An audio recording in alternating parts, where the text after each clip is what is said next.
Action. As far back as I can remember, I always wanted to be a gangster. What is it that you really like? Age. Anyone can cook. He's the one behind these recipes. We get to really be part of people's lives. 20 minutes for 2 medium rare steaks? This is bullshit! Yes, chef. I need to hear you. Yes, chef. It's your call. Lady. Look at me. Wake up.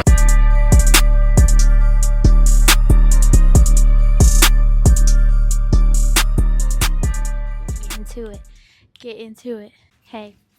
Hey. Lindsay. Hey. Lindsay, Cheers. Lindsay. Cheers, sis. Welcome back to Dry Storage Confessionals, you guys. Thanks for tuning in. Before we get started, I want to introduce you to my lovely sister, my dear friend, Miss Lindsay. Hey. Let's start with your story.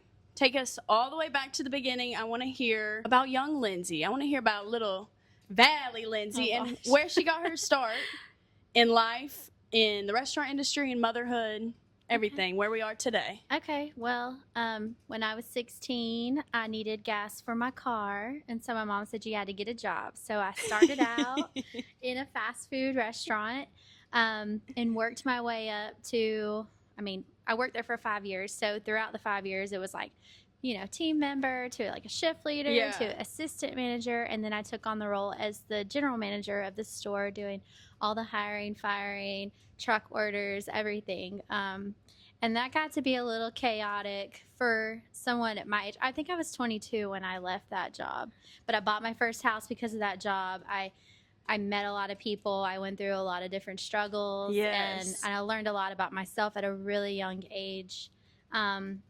And it was hard. I worked a lot of hours.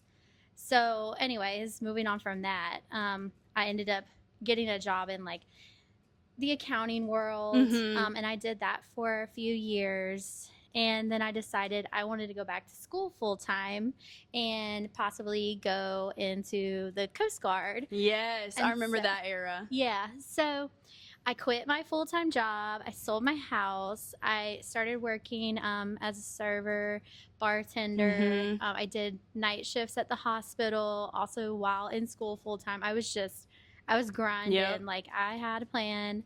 But my favorite You've always been grinding. Yeah, stay grinding. But my favorite part about that whole era was when I was serving bartending. Like, I really found myself in that part of my life. My friends, my family, like who I am, like who I want to be. Like, I learned a lot about myself during that era, and I'm not doing it anymore. I'm back in the accounting world, back to my 9 to 5, but I do miss it. I miss the nightlife, but as a mom, it's kind of hard. Yes. It's kind of hard. I agree. It is. So, I can't wait to dissect and unpack it all. Yeah. Well, let's run it back. Okay. So when you started, you were 16. I was 16. What age was it when you did become that GM? 19. That's crazy. 19. And then what age was it when you did buy your house? 19. 19. Girl, she was getting the coin. Yeah. And it feels really good that the people above me trusted me enough to give me that responsibility. In a corporate world. Right. Yeah. I was really young. I made a lot of dumb decisions like leading up to that. And I'm still like, they still trusted me to like hand me the keys and be like, you got this. And my numbers like exceeded everybody we had a franchise, and like we would have these meetings and they're like, you guys need to be more like Lindsay. And I'm like, Lindsay's doing it all herself. Okay. Yeah. Like I have no staff. Like, I'm running every position and doing all the truck orders, getting the truck, receiving the truck. What's one takeaway memory from that time? Like, just one that really stands out when I bring up that whole Arby's era. Oh gosh. I don't know. Hold on. Let me think about it. You can't find good people to work for a company. There's good people, but those places don't pay enough to keep the good people. So what I take away from it is like, I don't think that job is something that people should do forever, and that could be controversial. Some people probably do that forever, but I think it's a really good start for anyone just looking for a job, looking to get into something. My high schoolers were my best employees. Yes. Yeah. Always. So like my night crew was awesome because I had all my high All schoolers in there after they got out of school. and they wanted to work. They Yeah. wanted the hours. They wanted to make money. In the morning, it was basically me. I had a few people there with me too, but the turnover rate was just so high, and it's just it was really stressful. I can't even think of like one good thing to say about it, other than like the good things that came for me, like buying what my you house and like, were able to reap out of it for sure. Yeah. Wow, what a wild start, truly. But I think that it did help. Like for what I'm doing now, the responsibilities that I took on, they've carried over into a lot of what I do like now, or like, I mean, just in life in general. Yeah, So, absolutely. Managing people is a skill you can use all across the board. correct. honey. Yes. Absolutely. Yes. So we covered your origin story and what it was like managing Arby's. What was it like owning a home and balancing it all? I mean, stressful still? No, I wish, to this day, I wish I hadn't sold my house, I know. first house. But Yeah. I had bigger plans at the time, so I wasn't thinking long term with that house. You wish you would have rented it? I don't know, something just kept it. I mean, even the person who bought it for me probably like turned it around and sold it for double what I bought it for, like a year later. So it's crazy. But managing my home, I mean, it was just me. I had a boyfriend that lived with me for a while there, but and then my brother moved in with me and was my roommate, and so he was there, but we were on opposite schedules. So he worked night shifts and I worked during the day. So like we really never saw each other. He just slept in that room and paid me rent every month. So, but I loved that house. Yeah, I don't know. It's And fun. foretelling, though, I mean, it taught you so much about responsibility and When holding things broke, it down. when things broke, couldn't call anybody. I had to do it myself. Yeah, being independent as hell. I'm a plumber. I can fix an HVAC. HVAC. You can. Don't need to know the name, but she can fix HVAC. it. I can fix an HVAC. I love it. And I mean, you got some plumbing issues, I got you. I've changed my garbage disposal. And then I had my stepdad who would come over and help me with some stuff too. Like if I had to cut a hole in the wall to get to the plumbing, I wasn't cutting the hole in the wall. The whole wall would be down. So just stuff like that. Well, what kept you in the industry? I mean, you want to speak a little bit more on that? Was it the friendships, the relationships, the money? So when I worked at the first place, it was definitely the money. I had friends, but I never fraternized with anybody that I worked with in that setting, because we were like strongly against it there. And then you flip flop to working in like a bar restaurant type. We all hung out. Like those are my best friends still Those are your to this people, day. yeah. Like we're all doing, like I was thinking about this earlier. I never complained about coming to work when I was a server because I knew I was going to work with my friends. Yeah, me so too. It never felt like work. Like we had little side things we had to do, like take care of our guests, but we were all hanging out. I mean, it never felt like work. Like I would pick up any shift. If someone needed a shift pick, I was there. I was like, I don't care. Like I want to hang out with my friends. And then your friends that you work with, that's who you pretty much hang out with after work too. I mean, that's like, I was always with my friends. It never felt like work. It was such a fun time. You're coming to hang out with your friends, and get, the little side is the stuff we got to do. Get a little money so I can go spend it after work at the little sushi place down the street. Right. Get me a drink and some sushi and unwind. Which I miss that little sushi place. Tell me more about that little sushi place. Girl, I love that little sushi place. That candy cane roll and that cheesecake. Ooh. There's been some long late nights at that place. Yeah. If y'all don't know what we're talking about, down here in Opelika, we had this long time. I mean, through the revival of downtown Opelika, it was the constant. You know, it was always here. It was called 8th and Rail because it's on the corner of 8th and Rail. Miss it. Railroad Avenue. And it was a sushi bar that was open really late enough for the restaurant workers to be able to go after and still be able to get food and sushi. It was like our only place down here, really. Absolutely. Yeah, that we could do that. And drink and hang out, and they still had live music going on, whether it be typically jazz. Piano, Yes. piano keys. Yeah. I loved It was such a good vibe. It was so much fun. But that's where like everyone from every different restaurant, like it was like the meeting of the minds after everybody came there to decompress and eat cheesecake, and it was just a really happy spot to be after you just grind it out with your friends. And everyone would talk about their shifts and how many reservations was over at Zazu or what they did over here. What had happened at work that night. Yeah, that was the spot. And I feel like that's kind of missing now. It definitely is. Yeah. Cause like there's some spots around here that I think that people still hang out at, but it's just not the same. That late night food though. That late night food. Food plus alcohol plus music. But it's hard to recreate that. I don't know. Yeah. And that certain bartender that you just can't get her anywhere else. Nope. She's one of a kind. One of a kind. We love her. Well, through these years, what role has the industry played in shaping your identity, do you think? Do you feel like Bones Jones, as we know you as, is a persona that you like step into, or is it just when you get piped up? Well, Bones Jones doesn't come out to play very often anymore, but I think the industry showed me that I probably need to put her away sometimes because I can overdo it. We all know that. I speak my mind, especially if I've been drinking or, had a little liquid courage, a little Jameson. I will speak my mind. And I was thinking that honestly, everything I say, I have the best intentions. It just doesn't come out that way. Yeah. And I'm also loud anyways. So it's like a mixture of like, Lindsay, just sit down, shut up, put the Jameson down. I think we can have that in common sometimes. Yeah. And like, your opinion doesn't always have to be heard. Like, if it has nothing to do with you, then just don't. Yeah. Like, sometimes just take a step back and just let the people have their own conversation. Don't input yourself. I have a problem with inputting myself because I like to speak my mind. And so I think I've tried really hard to stop doing that because it has caused, like, when you wake up and you're like, oh man, like I probably hurt someone's feelings. I probably said something I shouldn't have. And so I've been trying really hard not to be that person anymore.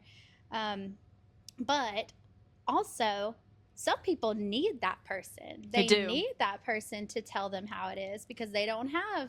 And I'm glad to do it. I'm really glad to I was do going it. to say, we love you for who you are in that, Yeah, I'm glad to tell you exactly how it is. And like I said, I never have any intentions of hurting anybody's feelings. I just, I see things differently, I guess, and I call it how I see it. Call it how you see it. Yeah. So, but yeah, Bones Jones, she's gotten herself into some pickles, some situations before, and kind of grown out of it. Just. You think the restaurant industry made you grow into it, or like was it always something that you? I think there was a little bit of her inside of me before, but like definitely coming into this world and like my whole like being around people who act like they've never been to a restaurant before and like customer wise, like that stuff just pisses you off. I mean, and so it can all build up, and then Bones Jones coming out, just a lot of build up from a day of people. What are you doing? What are you doing? And you can't say that to them, No, you can't. You can't. Unfortunately. Can't. Unfortunately. I guess there's some restaurants where that you can, but not the ones I worked in. The ones where like you go and they're like intentionally rude to you. Yes. Yeah. No, they just have a bone to pick with servers, and they just don't have respect, and they just don't like us. Yeah. No. Which doesn't make any sense. Because why are you here? Why do you eat out? You came to this restaurant knowing how you gonna get your somebody food? was going to take care of you. Just let me take care of you. Just let it happen. That's what you came here for. They get mad about it. They don't want to talk. They get irritated with everything you do, whether you're grabbing their glass or clearing their plates or whatever. Why are you here? Yeah. No, it doesn't make any sense. And that's part of the reason I can't do it anymore, because I just can't comprehend it. Yeah. I don't get it. So you've mentioned your friendships, your dear friendships that you call family. How has the restaurant industry impacted, influenced, demolished, or created friendships and relationships? when you said demolished. We'll get to that in a minute. But first, let's talk about the good. Yeah, let's do it. So I can tell you that every person that I've met in the service industry is still, to this day, one of my very best friends. Like you, I love you. Felicia. I'm trying not to name drop, but I love all of y'all so much. There's probably like 2 that I don't talk to anymore, but the rest of y'all, like, we met, we clicked, we worked together, we've been through some things, we partied together, we've experienced, I mean, motherhood. Like, we've watched each other grow. Yes. We've watched each other go through traumatic experiences, and we've been there for each other. We always have been. We've always stuck together. I mean, with you, with all of my friends that I've made working in this industry. And I mean, when I tell you this is my family, like, I'm not playing. Like, I count on these people and they count on me, and I'm always there for them just like they are for me. And we don't have to work together anymore to be that way. I mean, our friendships went It was way signed, beyond. sealed, and delivered. It really was. They went way beyond, I mean, working together, which I think working together really, I saw this thing the other day, and it's like people that you hang out with, like the brain waves, like, start to sync, and so you become very like-minded, and like you're just on the same wavelength, and like I feel like that's very true because we're always like, I don't know, it's very easy to talk to my friends that I've worked with, and I think it's because they've had similar struggles. Yeah, they've gone through similar things, and that's the friendships that I've taken from that part of my life. That's the best part coming out of the industry. That's so special. Now, the parts that have been demolished. So some people know my husband, who I'm not with anymore, was working in the same restaurant as me. So that was a fun time too. And we're no longer together, which is kind of sad. But I mean, we got engaged at the restaurant we worked at. We came back here for every New Year's Eve to have our first kiss. Every New Year's Eve, we had the same spot, and it was like a tradition. But like, we found love in a restaurant, basically. And so that adds kind of to like the family, because we had our son, same way you and Mathen did. I mean, it was a pub. Very true. It was good until it wasn't, but we're still friends. So I'm not gonna like, I won't say anything negative. How was that? I mean, just the whole thing.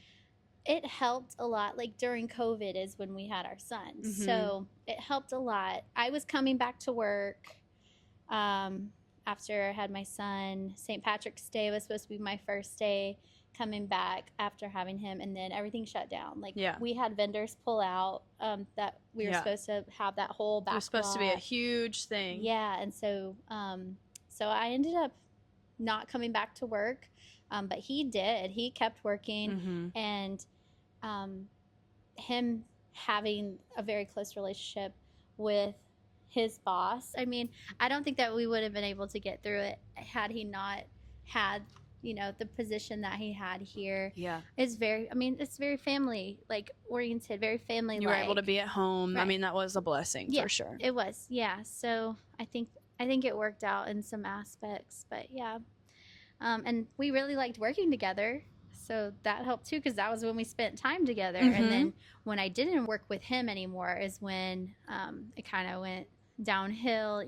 I didn't see him much. He worked a lot, and that's a good point to throw in there, though, is so that there isn't the assumption that from the people that don't personally know you guys and your story, to not be like, well, they should have never got together if they worked together, because that wasn't necessarily the case. No. Like you said, it was once, you weren't even working here anymore. Right. So Yeah. There were several years that I didn't work here when he did. But a lot of it was, I think a lot of my anger towards him during that time was that he was never home, and I was stuck at home, or I worked in a different restaurant while he was working at the same one. And I just think that, you know, it's like we work together for so long, and then when you like get separated, you don't know what one's doing or the other one's doing, and it causes just like toxic, you know, behavior, and goes back to like the drinking and, you know, just stuff like that. Maybe because like when you do work with them and you see what they are doing, Mm-hmm. then it kind of leads to some anxiety and stuff when you're no Right. longer there. Right, because you knew what they were doing when you were Prior, there, right. and then when you're not there anymore, you're like, well, are they still doing that? Mhm. Like, you know. But that goes for anybody. That doesn't just go 100%. for my Oh, absolutely. from my experience. Yes. As a mom, how has your perspective, or if it has, shifted on the industry? You know, now that you're on the flip side with a child, you kind of mentioned that you're not in the industry anymore, partly because you're a mother. You know, Yeah. what's the correlation there, you think? So when I did go back to work, I went back like when he was a year old. I went and started working at a breakfast restaurant, and I worked there for a few months, Mhm. just during the week, never on the weekends.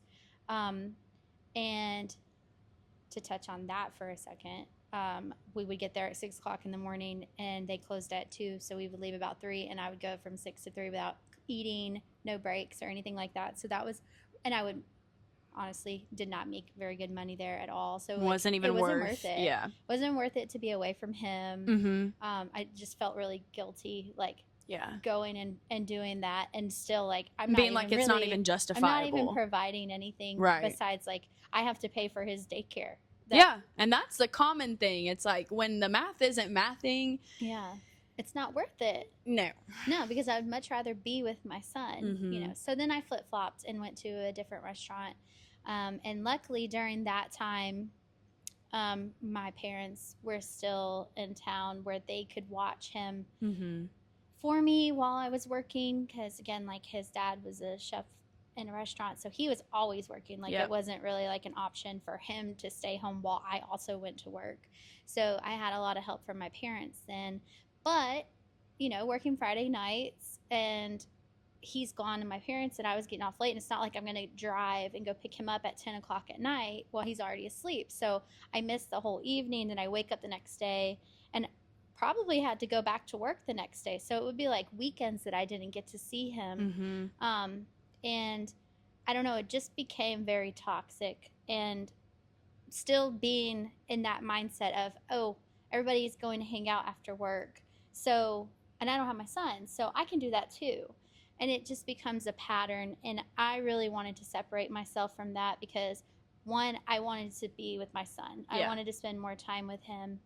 And two, I wanted to get away from going out every time. Like, I don't know what it is like instilled in my brain, but like when I would get off work, I couldn't just go home. Like I had to go and do something. Well, I think it might have something to do with the double-edged sword of having really good relationships with the people that you work with, Right. because like you didn't feel necessarily compelled to do that at the breakfast place. Right. And maybe that's something to do with the daytime hours and like what are you going to do at 2 p.m. But Yeah. I mean, you could go to the pool, you could day drink, but Mhm. but you didn't have those foundational like No. relationships with those people, and so it's easy to be like, I'm just here to work. And so when you do the like blur those lines, it's hard to Yeah. set a boundary. Right.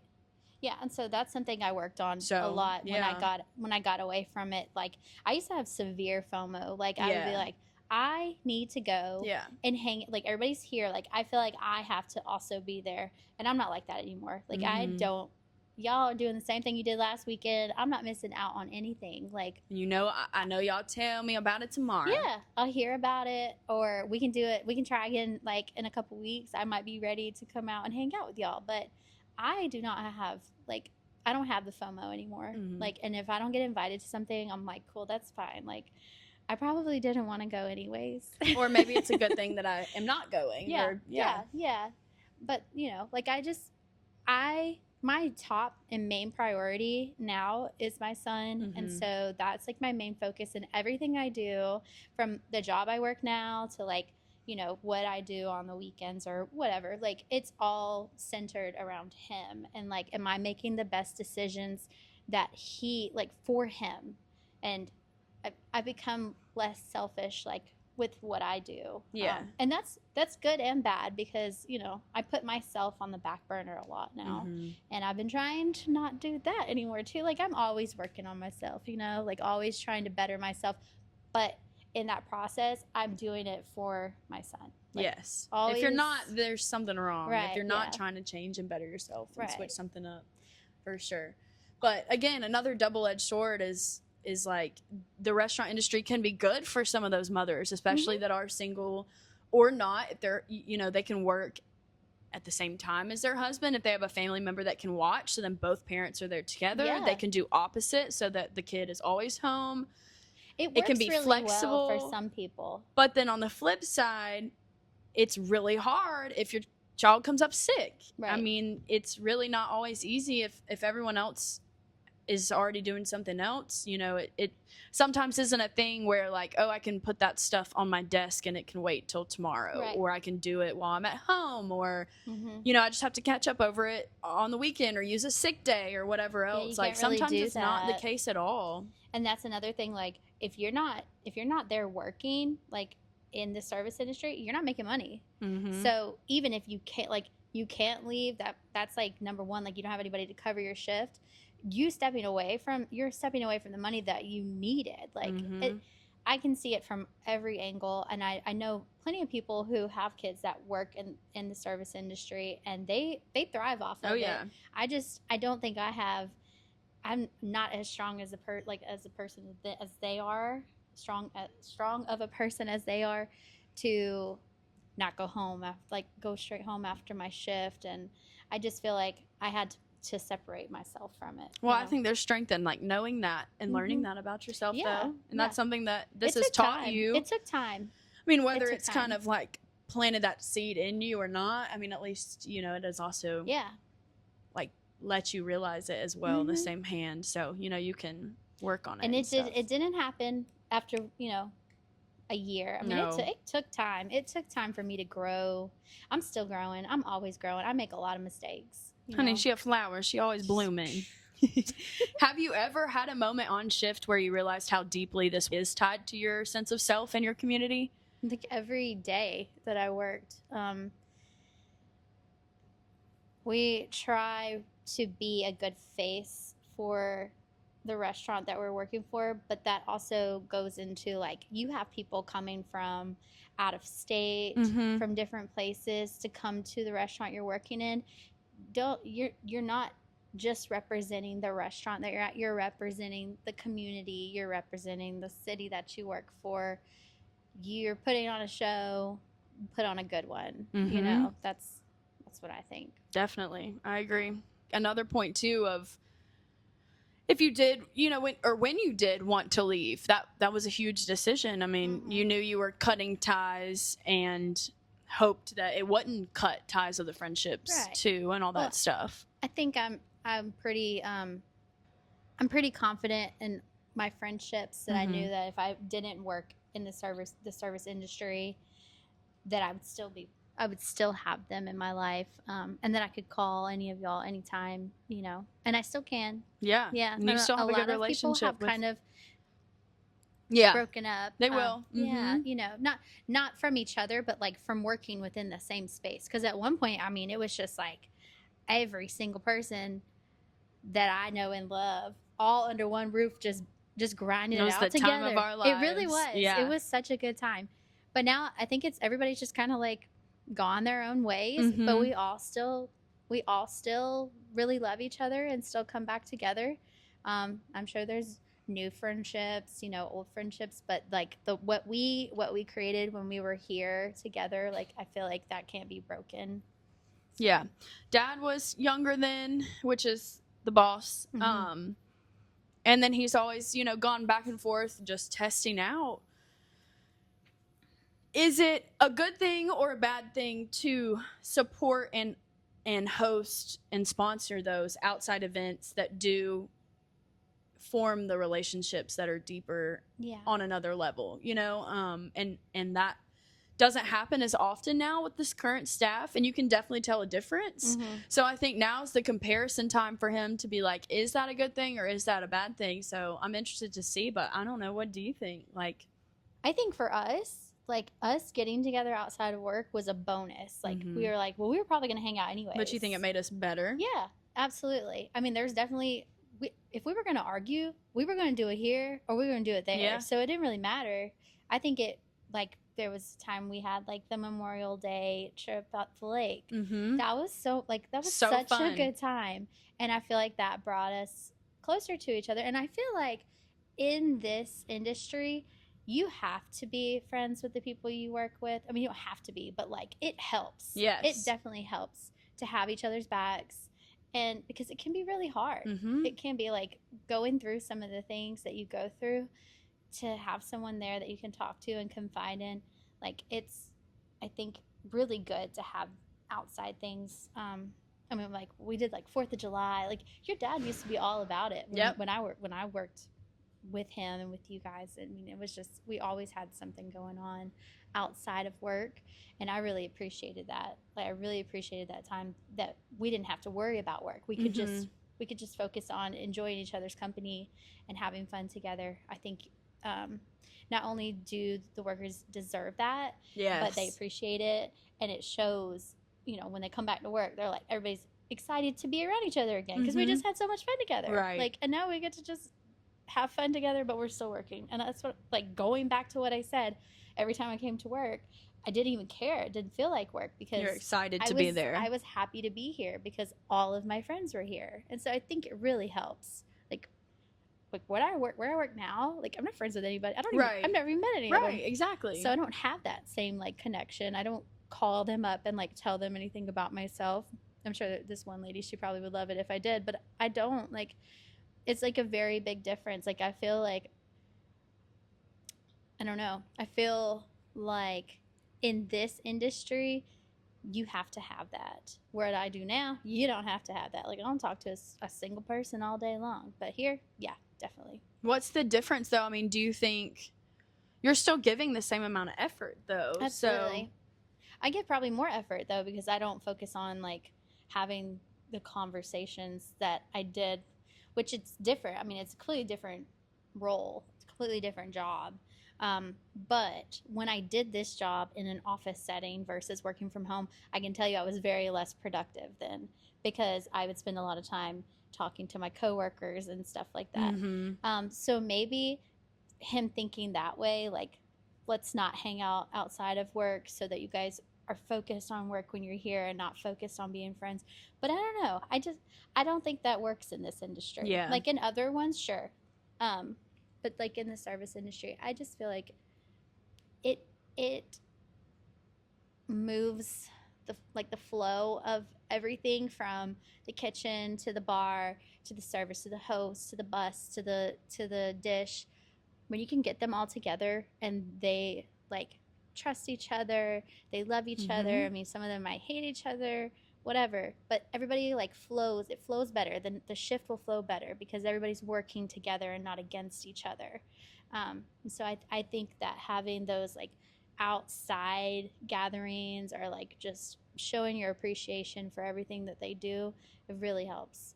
Yes, that was just making me think, to just kind of bounce off you on that, back to the comparison, analogy, whatever, of Great Gatsby, or just throwing a party in general. Like, you don't want to go into a house party or a dinner party at someone's house with a family or a couple after they've just had an argument. Right. And you can tell, you can sure as Right. shit tell when you walk in the door, like, oh, y'all was just fucking arguing. Yeah, Or like, same there's thing. tension in the room. So Same maybe thing. in an office building where everyone's doing their own, their own to-do list, it doesn't matter if you feel that tension or not, because you're not having to jive together in that same way. Right. You're not, like, our literal job is to be hospitable, and how the hell can you be hospitable if you hate every single person around you, or you just don't have, the care to be a team player, or the care to make everyone's experience good, or whatever, Yeah. the reasoning is. And so, Yeah, exactly. No, I agree with you 100%. You can come into a restaurant and you can tell you whether gotta people want to be have there that or not. meshing. Yeah. You can tell. Like, and Mhm. if it's like everybody just hates each other, like you will know it the minute you come into the door. Like, you will know. And so you're right. Like I think that showing your staff appreciation makes them work better together, makes them want to be here, makes them want to do well and perform and be happy. And yeah. And the shit that we go through, you have to have people on your team. Oh yeah, absolutely. Or you won't make it. And then sometimes, like, the host never talked to, I don't know, like the kitchen. Like, they've never really had any conversation before. And so getting them together in an outside setting, they finally get to, like, meet and speak to each other. And so then they have a better understanding of, like, these are actually people back here. We don't want to overseat the restaurant. Yeah, I care about these people back here. We don't want to mess with them back there because us doing this is messing with they're actual humans back there cooking. They have to actually make the shit that these people that I'm seating are ordering. Right. So I think it puts a lot of connections in different areas. Agreed. So I think it makes it's a the whole good thing. picture kind of, and that's what a restaurant is. get painted. It's a painting. Yeah, it really is. If you could give me one story that defines your time in the industry, something that sums up hospitality and what it means to you, let's hear it. What would it be? Okay, so like I said earlier, when I first started working as a server at one of the restaurants, I was also working night shifts at the hospital because I was, in school. I wanted to be a nurse. And I had patients that I worked with every night. And one day I had this table. It was like a 10 top of older people. And after it was done, like, I didn't realize this, but a couple that was sitting there, the elderly man, I actually cared for him at the hospital. Oh. And so they stopped me and they're like, I mean, you were great today, but, like, we just wanted to say, like, the way you took care of him in the hospital, like, I mean, we could never, like, thank you enough for that. Like, you shine basically there and here. And so I don't know, that was very memorable for me, just people recognizing that your hard work, because you do work really hard. It's nice to have some recognition in this space, because a lot of it can be bad. People can be really, really ugly. And I don't know, that was just, I remember that, like, them just pulling me to the side and being like, you were great here, but also and that sticks out. You were a big part of saving my husband's life. Yeah, but you showed up just as equally in that hospital as you did on that service floor, you know? That's awesome. Well, I try to give it 100% every time. Good. I know you do, girl. It's every usually time. Not 100%. It usually ends up being about 99. 93%. 99.999. The other 7% is back there doing some hood rat shit. Well, you've been both a manager and, like, a line level employee, serving, bartending, working the drive-through. How has wearing both hats shaped your empathy and leadership style? I'll tell you, I would choose the lesser. I would not choose to be the manager ever again in a restaurant, no matter which one I'm working at. I would not want to be the manager. That is a hard job, and a lot of people don't see that or pay any respect to it. They work really hard, managing everything that's going on around them. Like, you can be super oblivious to it. But being in every role, like in leadership, like I said, I've had to hire and fire people. So I've had really hard conversations with people who probably they could have just been going through some things. And, like, the job where I was firing people, like, there was like a 2 strikes you're out kind of deal. We had a lot of strikes. Like, I gave extra because I felt bad, and sitting down and firing somebody it's not fun. I wouldn't want to do that. I don't like doing that. But then having to adjust, because everybody's human. Everybody has stuff going on. Like, we have things. A job is just a job, unless, I mean, like, for me, it was like my family, like I said. But for most people, a job is just a job. And you have to remember that. Like, just because I love this place so much and I want to be here all the time, and, like, I don't want to let anybody down, the person next to me doesn't see it that way. And so I mean, you just have to keep that in mind that when people leave here, they go home to whatever they go home to. And keeping that in mind, you need to be able to treat everyone with respect and knowing that they have their own stuff going on. Like if they mess up, you know, everybody messes up. So I think that being in every role, I have respect for each one of them. Like, Yes. working the drive-through, and like You when, know how it still holds, you know, meaning and like weight. Yeah, and like so having all of these different positions when I go out, like if I'm in the drive-through talking to the person, even if they're like ugly to me, because it happens so often, like the person in the drive-through doesn't have a care about their job, like you can tell. Most of them don't even ask you how you're doing. I'm still gonna treat them with like the utmost respect because I've been there. I know how it is, you know. And then all the way up to the manager of the restaurant, like they get treated with the same respect. That they all work within the same company. I mean, I just feel like people in general deserve my respect. Yeah. I don't know who you are. I don't know what you got going on, and I'm not gonna be the person that sets you off. I'm gonna be sweet, nice, respectful. I mean, anything I can do to help somebody's day go a little bit better, I really do try to do that. Good. Even when I'm having a bad day. I know. I do have bad days. Yes, we all do for sure. But I try not to let We try that not show. to let Bones Jones out. No. Let's not. Let's keep her in the closet where the Yeah, skeletons and the bones belong. Jones. Well, you manage a child. You know, what are some things that you like see translate into that you have learned and applied here?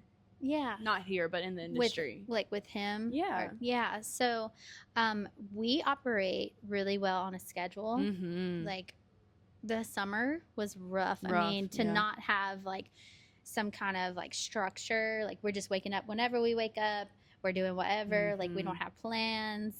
We're not going to sleep when we're supposed to. Girl, I can't stand it. I need structure. Me too. I need a schedule, and getting back into school, like we have that whole schedule. I need and it. It's kind of like the same as working in the industry. You have your schedule. Like things have to go in order for it all to go correctly. I mean, to move smoothly. Like I'm okay with a little bit of chaos, but I really like. If we need our ducks in a row. Yeah, if we can, let's do it that way. Let's do it that way because that already is a hard enough job as it is. You know, being a mother it's tough, and I love every minute of it. But if we can just add a little bit of something to make it go a little bit easier, just like, you know, with your son, he's taking his nap right now. It's his nap time. If he misses that nap, what's going to happen? Girl, the rest of the day is gone to hell. Exactly. So, you know, having a schedule, it helps in both aspects, you know. Yeah. So you think that maybe one lesson or skill that really translate into your personal life and motherhood is probably like time management. Yeah, Yeah. absolutely. Absolutely. Yeah. I love that. We got to be on time management with Yes. these guests, with these orders, with the cooking, Everything. all the things. Everything. Although I will say, I thrive working off of chaos. Like when things are going crazy, like a busy Friday night, everybody's in the weeds. Yeah, you love it. I thrive. Me too. Like I love that shit too. Listen, let's go. Get it out. Yeah, Get it buddy. done. Turn them tables. I think that's another thing too. Like we just had a really good class, if you will. Yeah. I mean, like we was macking that floor. We were. Yeah. I don't think anybody could do it like we do it. No. I mean, they could try. We should bring back an alumni. Oh my gosh. Alumni No, that's the ship. St. Patrick's Day. What is it? Celebrity. I know the celebrity bartenders. servers. Yeah, celebrity servers Oh. for sure. We Yeah. always bring back those extra helping hands on St. Patty. So much fun too. I love it. So Love the it. tea, shifting into a little bit, is tea time. What is your dry storage confessional story? Like the one that you all say in the walk-in and the dry storage, behind the closed doors, not to anybody else. So I guess like, you know, you're running around heat in the moment. You go back to check on a table and it's been like 20 minutes since you put their food in. Then you go and look and it's been 20 minutes and you hadn't put their food in. So we're gonna put their food in real quick, and then we're gonna go in the kitchen, and we're gonna say, "Hey, I need that right now. I need that like right now." Then you go and tell your table, "I don't know what's going on back there. I'm sorry." But so that's what you sorry." tell your little friend in the walk-in after it happened. Yeah, I'm like, "Oh, I just threw the kitchen guys under the bus. I Ooh, know. And I'm see, so that's another sorry. thing. Like, I'm it would so be so sorry. easy to throw the kitchen under the bus if we didn't care about them. I know. But when you do, it's like, I gotta eat that because I can't throw my guys I'm under the so bus. That's not sorry. cool. No, I'm like, just But maybe please, we did. Please do it. Yeah, no, because what are you gonna say? Oh, let me tell you, I haven't been putting your food in. It's been 20 minutes. They don't even know you out here. But I wouldn't tell them that. No, because the kitchen guys are still gonna get paid the same. I want my tip. That's true. That's true. That's true. Now, if it's dead in there and there's no other tables, then I can't blame it on the kitchen guys. It's definitely my fault. Blame it on a printer. Yeah. Ran out of paper. It jammed our system. Blame it on the system. Yeah, I guess that would be it. I mean, I can't really think of Is that your anything else. go-to lie? Sure. Yeah. I haven't had to do that a bunch of times. Like I said, because I'd be on top of things. Once in a blue moon type deal. Yeah. Yeah, especially when certain people would work behind the bar and be like, "Here, Lindsay. Here, Lindsay."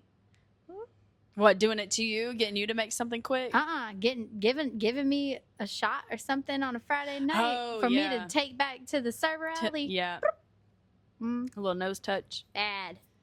Bad girl. Bad. What is the most underrated dish, drink, or hidden gem that you've worked with? Oh. Like position, skill. You said dish, so I'm like. Dish, yeah. I know. I mean, I do love to wash the dishes. And that was when I worked at the first place. One of my things that I did on like Friday, Saturday nights, because I was in high school when I would have to do this, so I couldn't stay late during the week. So it was like my Friday or Saturday night, they'd put me on dish. I loved to go back there and wash some dishes, put my headphones in, just wash, rinse, sanitize. Whoop. Back there, just getting it done. It's therapeutic. Wash, rinse, sanitize. It is. And you got your little music in. Yeah, no, that was like my relaxing time. And like ours here, this one in particular, is a whole separate room. Yeah, so like you're just in there by yourself. You can have snacks, you can have your little soda, coffee. Back there vibing. And you got your own access to back door. Yep. Okay, I like that. So the most underrated thing in the industry you think is dish? No, probably, well, yes and no. Yeah, I feel like people don't want to do it, but I think, if you do it, you will understand what I'm saying. Well, what we gonna serve with if we ain't got nobody up back there cleaning the plates? They are the hero. We got no silverware. Guess who's washing your silverware? I That know. dish guy. I mean, that is a common thing. Yep. Got to have it. Got to have all of the stuff. Cups. Dish is back there getting it done. You got to. Can't be out of plates. I'm going to carry your food out on my hand. Here you go. Eat. Through the years and all your evolvement, how has your identity just like evolved through the restaurant industry? And has it been a safe, nurturing place to do that? Or, has it been like growing pains kind of deal? Yeah. No, I definitely think it was a safe and nurturing place because like I found myself through it, found a lot of my people through it, and I grew a lot through it. There's definitely growing pains within there, but I think better more than worse. Like it had a lot of benefits for my life, and not everybody can say that, but for me, yeah. So back to Bones Jones. I want to hear more about her. She's practically a character, but she does come to life every now and then. If you could pinpoint kind of her birth, what would it be? Gosh, no, this would be like high school. Okay. Yeah, so she's always been in your back pocket. Maybe not that far back. Maybe like right after high school, when John Bones Jones, was like a UFC fighter or something. He was more popular back then. But there was a time that I liked to fight. And so anytime I started getting a little scrappy, Bones Jones. That was her Them gums started bumping. Yeah. Bones Jones and here. That Bones Jones was coming out.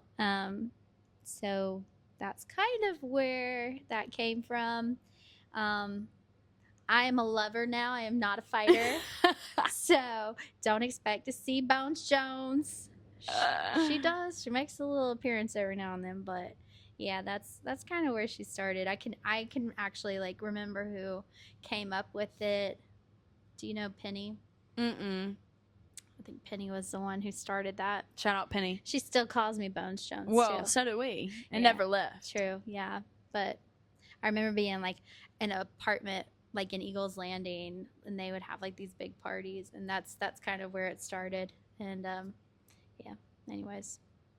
Don't mess with it now. Yeah. How do you separate now or merge who you were then, Bones Jones, into now Lindsay, the mom, the friend? I'm a fighter, like for my like for my son, for just I fight for the stability and for my son to have the best life. Mm-hmm.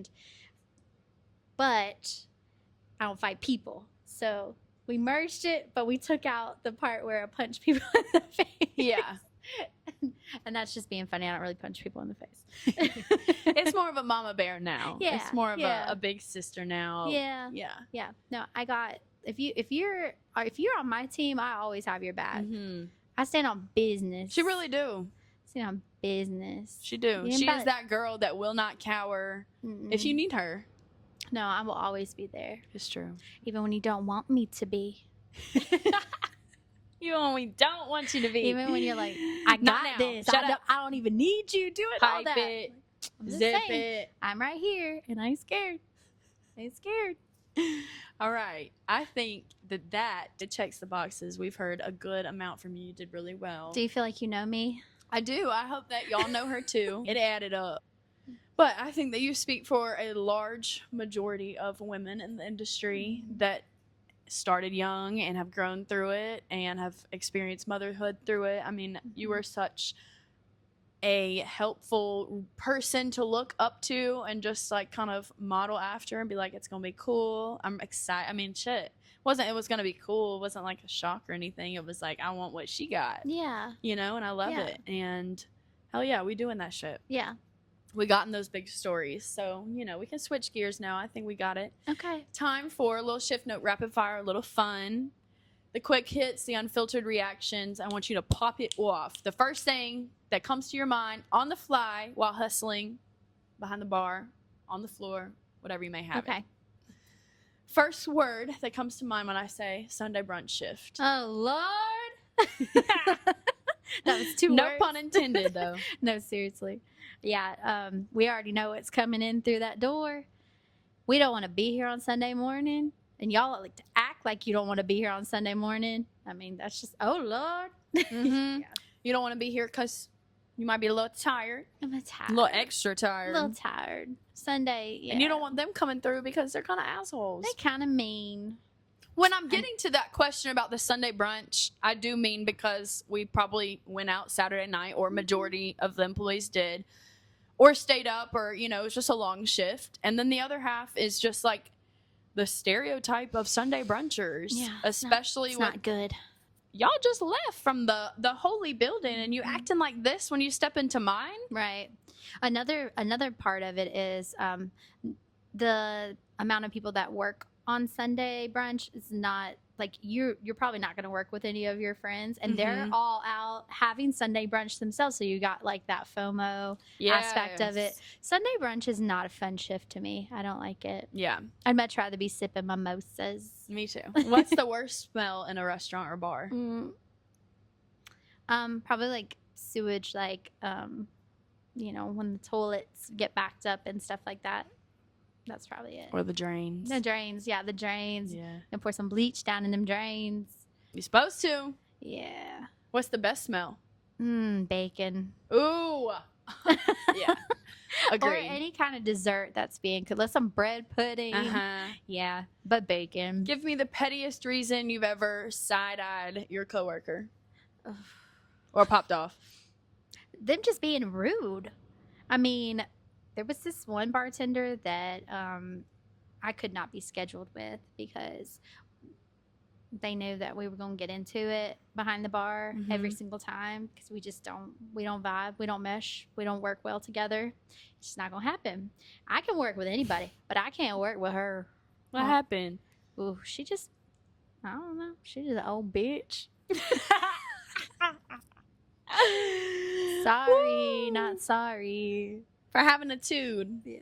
She got a look. Yeah, don't catch an attitude. Please don't. I'm not the one. She ain't. You don't want to If catch, you can't tell by now. you don't want to catch an attitude with me. What is a song that you never want to hear in your car from your days on the floor? I can't think of a one that I don't want to hear, but I can tell you one that I want to hear all the time. What? Doses and mimosas. Hey, champagne and cocaine. Yes. To get me through. Running around through the pub. When that would come, I'm like, uh-oh. This one says a lot of cuss words. It does. Yeah, and it does. it's playing. We never changed it, though. We just let it roll. Yeah, it would come on like Phoenix radio all the time when we would listen to the or alternative. like the Modest Mouse. Modest Mouse radio. Yeah. And every time that one came on, I was like, yeah. Mm-hmm. So aside from Dish and maybe the washing dishes hidden talent, what is a hidden talent in the restaurant as a whole? I can cook. Oh, you're a hidden talent. Okay. Mine. I can cook. Period. Put me on grill. Okay, that's her Let me hidden talent. saute. She says she They be never watching let y'all me. talking about I'm doing it I wrong. can cook. They should put me on Y'all need to line. let me back there. Put me on a line. Don't put me on fry, though. So front of house girlies that can mac that line. Exactly. Mac that a line. jack of all trades. We love it. What is the biggest white lie that you ever told to a customer? That the kitchen. That kitchen forgot that order. Kitchen's back. What you were saying? They forgot it, or they're backed up? Probably that is backed up. Yeah, the kitchen wouldn't forget about you. They're not like. They're just slow. They're not that slow. They're just a little slow right now, not like overall. Knowing they ain't. No, they ain't. Knowing that they're waiting on that order to be sent through. Whoops. Would you rather work that Saturday night or that Monday double? Saturday night, for sure. You don't want it off? No, I don't care about being off on a Saturday night because all of my friends were working too. Yeah. So who was I going to hang out with? Mm-hmm. I have been off on Saturday nights, and I was like, why? Who did this? I ain't got nobody to hang out with. I know. They're all would get that. working. You would get that like random week. I'm like, what did I do? Weekend night off, and you're like, I can't even utilize it. What did I do to deserve this? Because all my friends are at work. Right. Why would you do this to me? I remember feeling that way. Like, if your schedule came out and you were not scheduled on Saturday night, you would feel like that's more of a punishment. No, and it's not even intended I would to be. definitely get the FOMO if like everyone was scheduled and I wasn't. Like, what? Now, if I asked for it Saturday If it was night, like you, then that's Jackson, different. Mathin, you know, Felicia, Zach, everybody. all them, and I was like off. What am I to do? You know what I'm gonna do? I'm gonna come sit Come up up here there. and watch y'all work. Come up here, Wait for right. y'all to get off work. Literally cause fucking trauma. Y'all cut yet? Do the cut dance, Maggie. Do the cut dance.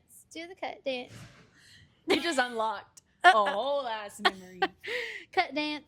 Girl, I forgot all about that. I got a cut video dance. of that. We'll insert it right here. Just kidding. We can insert the cut dance. I got it on video. Who was your favorite regular and why?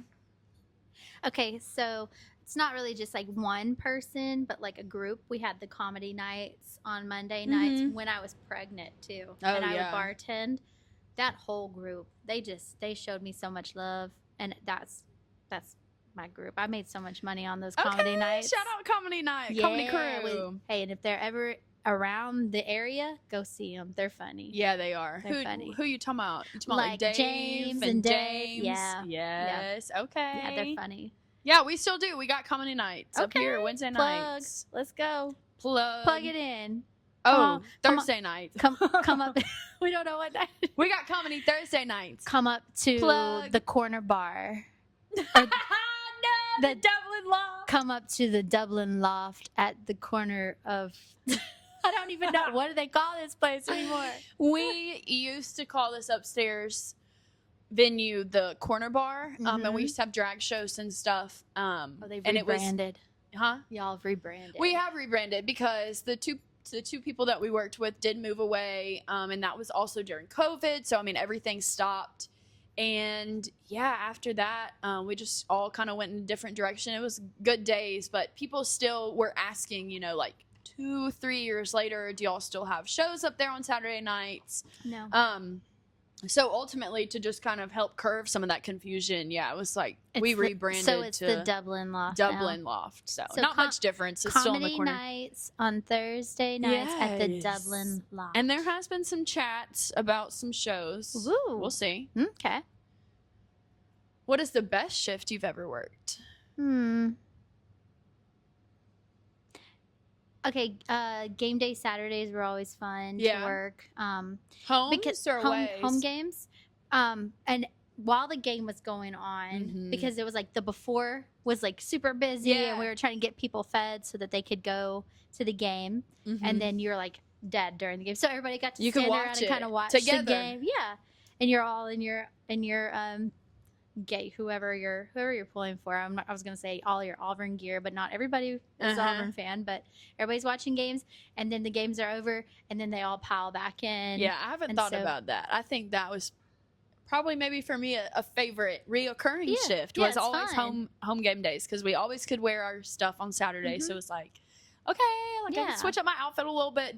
And then if it didn't get busy after the game, then you get cut early. Yep. You're already here, so you can just watch the games, but everybody's already dressed and ready to watch the games. So it was always a hope, and it still is a hope, that we're like super packed for game days.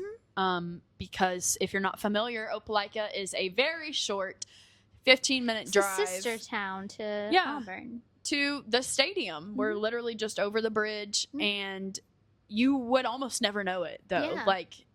It's kind of a shame, you know, if you are looking for a spot that you can watch the game and you can find the spirit and fun and food. Not being as like bad with traffic and stuff, which it can be down here on Friday and Saturday night, but for game day, you're not going to find the traffic that you would roads in, like, blocked off and Auburn, stuff. right? But you still have the same kind of atmosphere. But you would never know sometimes walking through Opelika that it was game day, and so we want that though. But also it is fun, you know, to be able to get off early. But it is interesting. True, yeah, no. I mean, for me now it doesn't really matter, but for y'all or for same, it don't matter to me. But I hope every server and bartender makes all the monies. Yeah, we just some old OGs make now. the monies. Yeah. But it is interesting just how we're so close but so far away. Yeah. There is such, I mean, a lot of the people that live in Auburn are students, and like they don't really venture out, whether it's because they're young, they're not familiar with the area, they don't have a car or whatever, but like we want that to happen. Yeah, there's a lot of good spots over this way. I mean, you could walk around too. It's a entertainment district, so you could get a drink one place, walk to the next place, check it all out, feel the vibe. There's some good spots around here. Yeah, one of them does karaoke on Friday nights. It's pretty cool. One of them does. Yeah, one of them does. Well, with your hidden talent behind the line, cooking, or your history with bartending, what's like your dish or drink that you've made in the past that you're most proud of? Drinks. I love to make a good mojito. A lot of people hate making mojitos, but I can make a mojito taste so good, and I love them myself. So yeah, I take a lot of pride in making good tasting drinks, because I hate going somewhere and ordering a drink like last night. Oh, girl, I love a bee's knees. Me too. You know I do. Me too. They put Sauvignon Blanc in this bee's knees. Huh? Yeah. It tasted like I was drinking a glass of Sauvignon Blanc. Should we say where? Nope. Not. If you know, you know. It's on their menu. And I saw that as part of the drink on their menu, and I was like, you know what? Maybe it's not that much. Like, I'll just try it, because I really love bee's knees. Oh, it was awful. So, when I was a bartender, I loved I made sure my drinks were good. So mojito. You proud of your mojitos? I am proud of my That's mojitos. funny because we've talked about how much bartenders hate making mojitos and stuff. So I'll make them. we're here for the discourse. We're here for the opinions. I would much rather make a really, really good tasting drink than make a really quick drink. Me too. I would rather spend time to make it taste good. I love the bars that take a while to make your drinks, not because they're slow, yeah. but because they're making your drink. Like, Yeah. I'm not trying to be a drink snob or anything. It doesn't take think- much. We'll take a shot, but I think a lot of that, though, like the clientele that's coming in could be different. Like for me and you, we want to go in and enjoy like one drink versus some people, they want 10 shots or they want something super easy and fast so they can move on to the next one and move on to the next one. But like me and you, we want like a really good tasting drink that we can just sip on. We can talk. We can kiki with our one little drink because we like that drink. It tastes good. We're trying to savor it. and I love watching them make it too. Me too. I like The seeing everything art. out in their little mason jars or their yes. little, glass decanters or whatever it is. Someone told me that one of the bars around here, Sneak and Dawdle, they have to get there 4 hours before their shift just to go in and squeeze all the juices and everything. That's crazy. And that's why they have really good drinks that take a really long time to make. Some of them. I guess it just, are you a speed bar or are you, but I just. You can have the best of both I worlds think you at can. one bar. That's what I was going to say. I think all bars should have the best of both worlds and just leave it up to what the guest wants to order. Like if they do want to order a craft cocktail, sure. I kind of know going into certain places that it might take longer to get my drink though. Yes. Like, because I like when I drink margaritas, I don't like having I don't like drinking like the mix. I'd rather have fresh squeezed, and I know that takes longer, So I kind of know going in like whatever I order, like I know how long I should know how long it's going to take because I've made those drinks before. So if they're giving it to me really quick, I'm like, this is going to taste like shit. Yeah, This that's one ain't of those right. insider knowledges ain't where you're right. peeping and it I can don't kind know. of like taint your experience. I don't maybe know a what you little bit. did, but you didn't do what you were supposed to do. Yeah, because you're like reading too much into it. You're like, I know XYZ and I know what I would do and da da da da da. Y'all Yeah. probably have a pre-made or like a mix or you're skipping the step or Don't give me pre-made drinks. No. Oh my gosh, that's some Applebee's. the Applebee's. Them dollar drinks or whatever they have. I don't go to Applebee's, so I don't know for real. Sorry, Applebee's. If you were scheduled for a shift tonight and you could pick your staff who you'd be working with, like what's the lineup? Let's hear it. It's me, Maggie, Felicia, Yes. Zach. Yes. Oh, let's pull Ben Vandegraff. Shout out Ben. Ben Vandegraff back Let's behind pull the him. bar. Let's pull him behind the bar. Come on. Who else? Let's see. In the kitchen, we want Slim. We want Jared Coffee. We want Jared Coffee. We want Jared Coffee spinning plates and doing all that stuff. We'll take in the dish. Who was really good in the dish? Who was it that worked in dish all the time that was really good? Lil Brian was pretty I was good. gonna say we want Lil B. Lil Brian was pretty good. We want back Lil B. there. Yeah. Who else? We're gonna need a few more people. We'll take Jason because you gotta have Jason. He's good too sometimes. We gonna take Gary or no? Come on, Gary. Come on, Gate.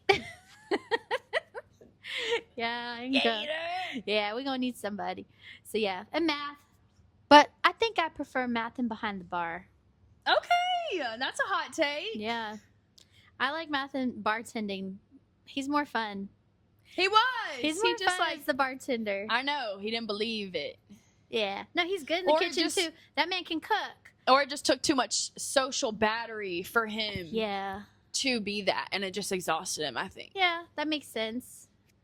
He's a really good cook too, but he is a great people person too. So Yeah. like his He is, and he don't personality know it. deserves to shine. I know. So yeah, and the kitchen guys don't get to shine too bright. No, back they there. don't.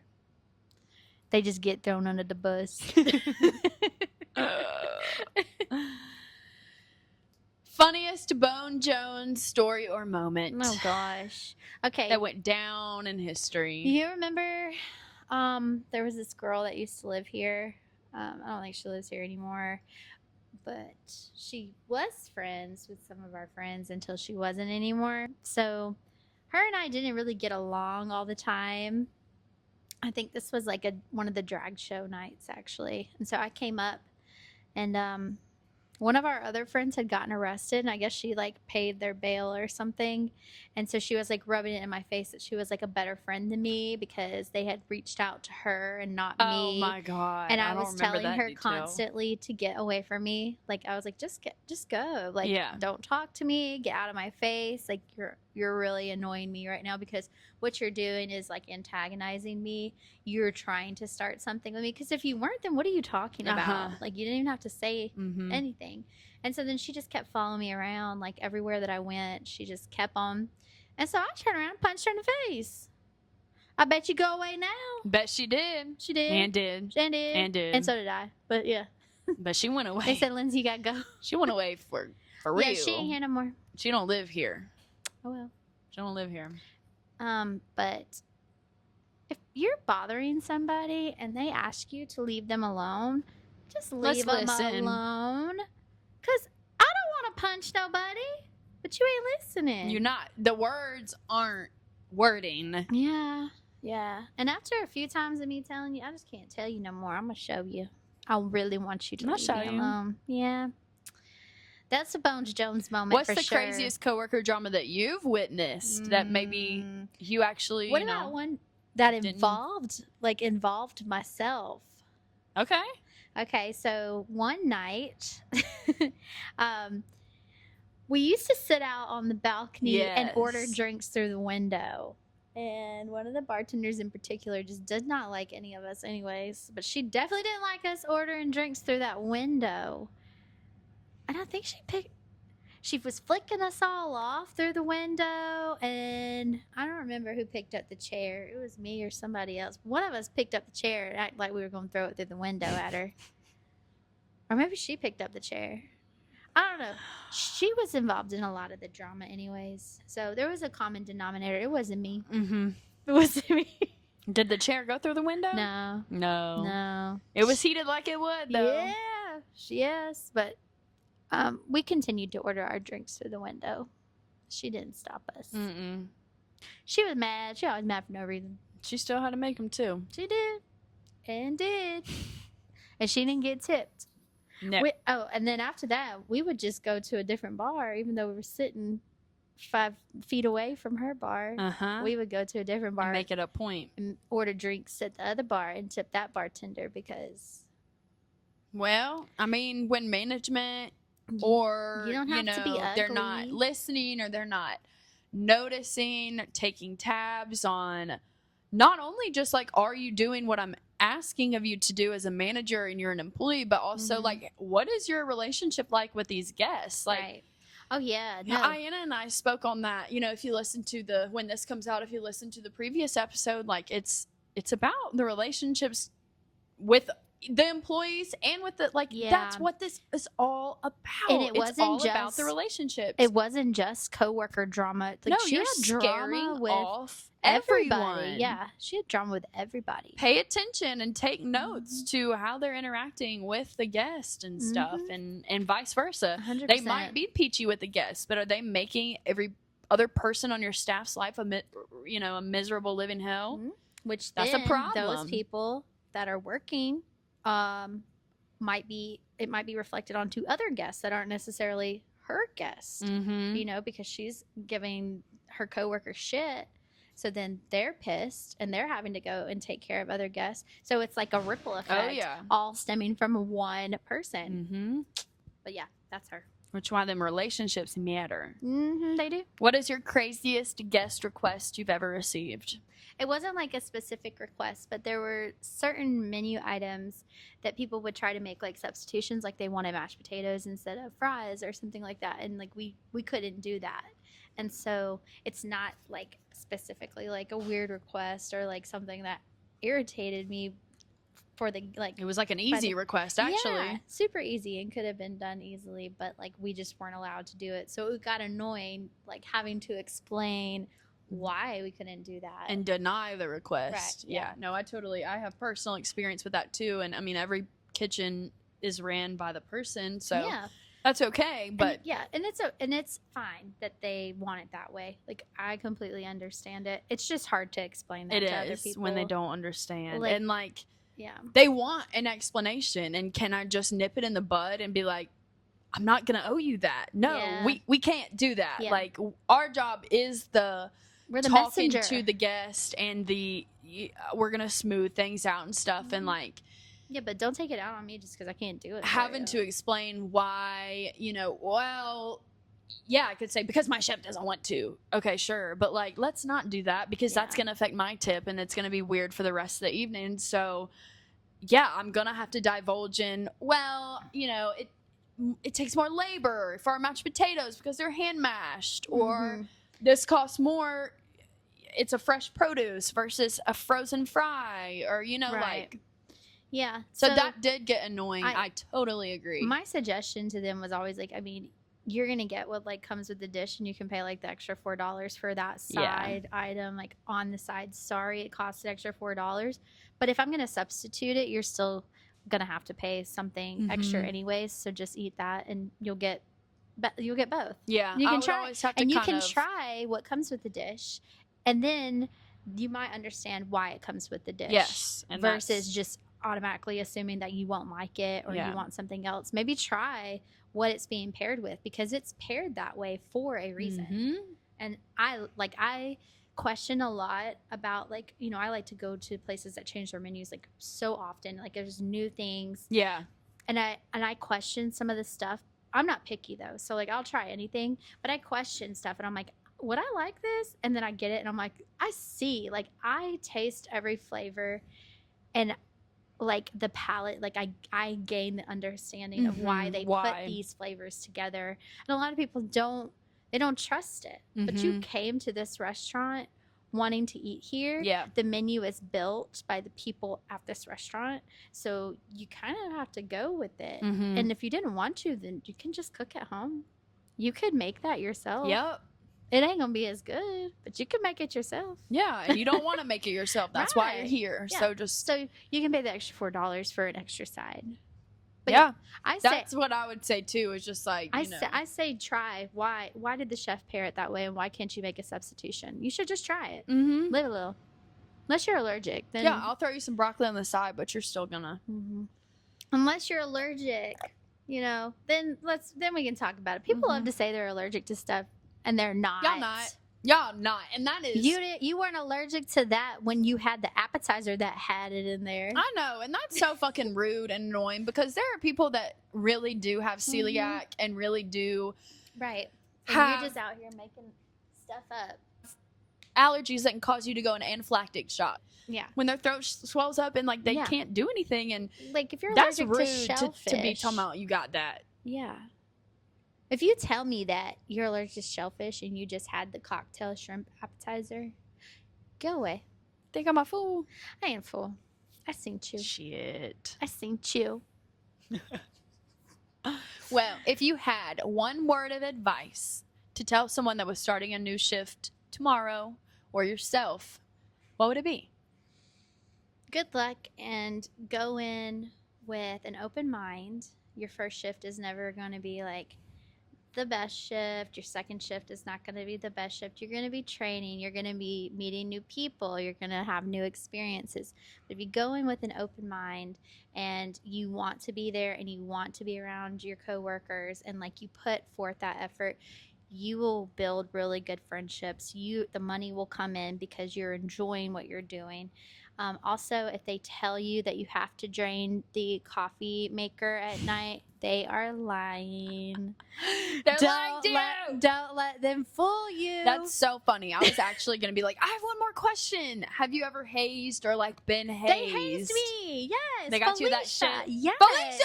It was Felicia, 100%. Like, okay, while you're cleaning this, you have to drain the water from the coffee maker. So I'm sitting there with a bucket, like holding that How long? thing. Girl, I realized it after like a minute or two. I was like, Wait a minute. how much Wait a water damn did I put in minute. here? But yeah, if they tell you to drain the coffee maker, tell them to fuck off. Actually, just do it and then tell them I knew, and then throw the hot water on them and run away. Ooh. Just kidding. Don't do that. That's like a felony. It is. And you probably That's won't an assault be charge. asked to come back. Yeah, don't do that. I'm just kidding. But yeah, no, I did get hazed. Well, thank you so much, Miss Lindsay. I think that was wonderful. I think you provided a beautiful perspective Yeah. for us women in the industry. Thank you for having me. You got to be strong. You got to be caring. Yeah. You have to be a lot of things. But the best thing that you can be is yourself. Yes. And grow. Yeah. And, don't let people walk all over you. Make your money. Get your bag. Get your bag. Get your bag. Have some fun while doing it. Absolutely. And I think when we say this, I hear it all the time. Everybody should be required to work in the service industry for a certain amount of time so that everybody has the respect and the understanding for these people who are out here busting it. You need to tip them. You need to tip them. And I can promise you, you're going to have a better time when you connect with your server and Yes. you let them relax. They're going to give you better service when I love going to a place and that server is just on their game. They know their shit. They you want that. and you make Be eye contact nice. with them every time and you say thank you. You can stop your conversation for a millisecond to say thank you. Yeah, they're not and here to bother continue you. talking. They're here to serve you. Yeah. Yep. Be better humans. Yes, y'all. Well, until next time, keep your damn pants clean. Keep them clean. Keep your damn drink strong. And keep your Strong. confessions ready, baby. We'll see you next time. Thanks for clocking out with us, you guys. Thank you. So, is there anything else I can get you folks this evening?